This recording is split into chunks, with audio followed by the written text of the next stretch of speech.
नमस्कार महाराष्ट्र, मी ज्ञानदा कदम. आपण पाहताय एबीपी माझा. राष्ट्रवादी काँग्रेसचे नेते आणि अल्पसंख्याक मंत्री नवाब मलिक पत्रकार परिषद घेतात. आपण थेट जाऊया.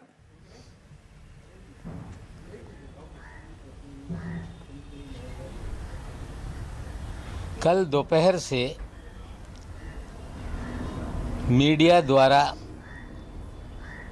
अफवाहें फैलाने का काम कुछ सरकारी एजेंसियों ने शुरू किया।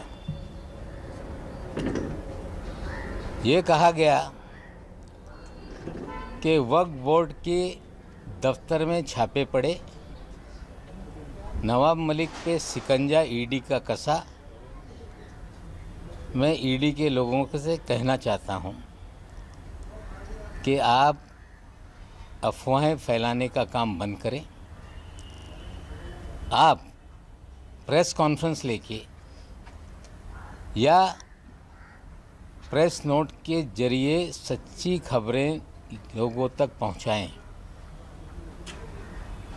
लीक करके माहौल बनाने से आप किसी की छवि खराब नहीं कर सकते। आकाओं को खुश करने के लिए खेल खेला जा रहा है, मुझे पता है। कल पुणे में जो एंडोमेंट ताबूत ट्रस्ट है, जिसकी ज़मीन एमआईडीसी ने संपादित की थी, झूठे कागजात बना के लोगों ने सरकारी दफ्तर से पैसा निकाला था, जिसको लेके बोर्ड को जानकारी मिलने के बाद बोर्ड ने बंड गार्डन पुलिस स्टेशन में एफआईआर दर्ज कराई थी। 5 लोगों को गिरफ्तारी हुई और जांच पुलिस की चल रही है। ईडी अगर उसमें हमें सहयोग कर रही है क्लीनअप के लिए, हम उसका स्वागत करते हैं। हमने 7 मामलों में पहली बार महाराष्ट्र में एफआईआर दर्ज किया है।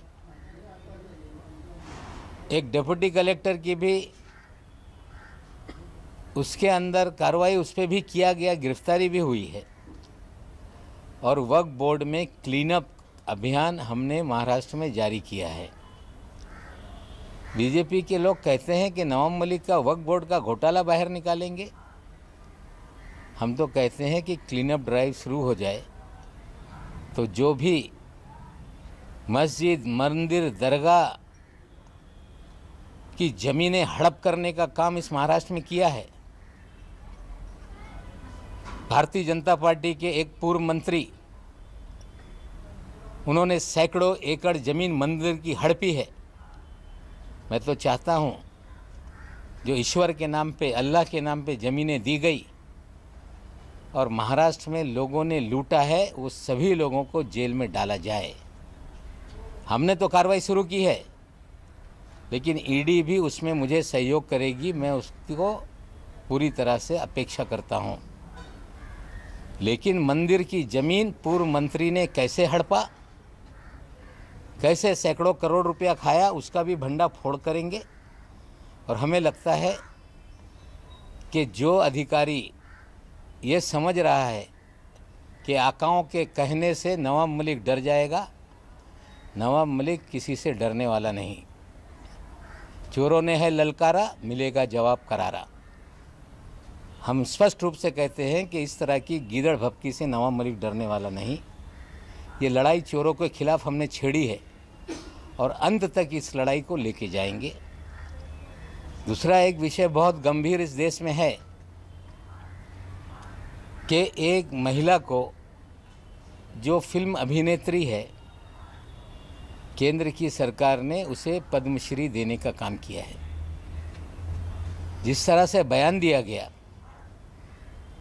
कि 1947 15 अगस्त के दिन आज़ादी भीख में मिली और सही आज़ादी 2014 में देश को मिली है, हम कठोर शब्दों में इस बयान की निंदा करते हैं। 1857 से लेकर 1947 तक इस देश में लोगों ने अपने प्राणों की आहुति दी कि गोरों को इस देश से भगाया जाए। जो लोग गोरों के समर्थन में खड़े थे, अंग्रेजों के समर्थन करने वाले लोग उनके जरिए पद्मश्री देने वाले लोगों को जिस तरह से ये कहलाने के लिए आगे किया जा रहा है कि आज़ादी 2014 में मिली, 1947 की आज़ादी भीख में मिली थी, हमें लगता है उन्होंने लाखों स्वतंत्रता सेनानियों का अपमान किया है। वो लोग जिन्होंने अपने प्राणों की आहुति दी, उनको अपमानित करने का काम किया। गांधी जी से लेकर सभी स्वतंत्र सेनानी जिन्होंने एक लंबे अरसे तक ये लड़ाई लड़ी थी, उनको अपमानित करने का काम किया है। हमें लगता है कि मोहतरमा मनाला क्रीम लेकर ज़्यादा बोल रही हैं।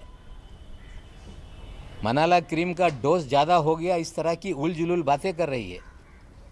हम मांग करते हैं कि केंद्र की सरकार तात्काल रूप से उस कंगना रनावत का पद्मश्री वापस ले और देश के स्वतंत्रता सेनानियों का अपमान करने के लिए मुकदमा दर्ज करके तात्काल रूप से गिरफ्तार करे।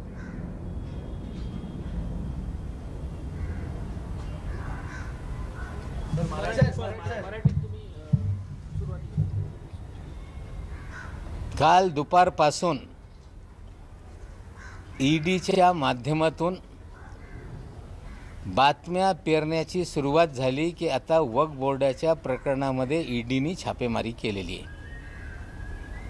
नवाब मलिकच्या अडचणीत वाढ होणार आहे, नवाब मलिक कुठेतरी गोत्यात येणार आहे, या प्रकारे बातम्या पेरण्यात आली। मी ईडीच्या लोकांना सांगतोय, तुमचे जे कोणी आका असतील त्यांना खुश करण्यासाठी या प्रकारे बातमी पेरू नका। प्रेस कॉन्फरन्स घ्या किंवा प्रेस नोटच्या माध्यमातून जे सत्य काही बातमी आहे ते तुम्ही पुढे आणा। ज्या प्रकरणामध्ये ईडीनी काल पुण्यामध्ये छापेमारी केली, एंडोमेंट ताबूत ट्रस्ट मुळशी जिल्हा पुणे, MIDCनी भूसंपादन करून जे भूसंपादन अधिकारी आहेत त्यांच्याकडे पैसे वर्ग केले होते। बोगस कागदपत्राच्या आधारावर पैसे काढण्यात आले। तर ईडीनं कोणत्याही अफवा कारवाई संदर्भात पसरवू नयेत असं नवाब मलिक यांनी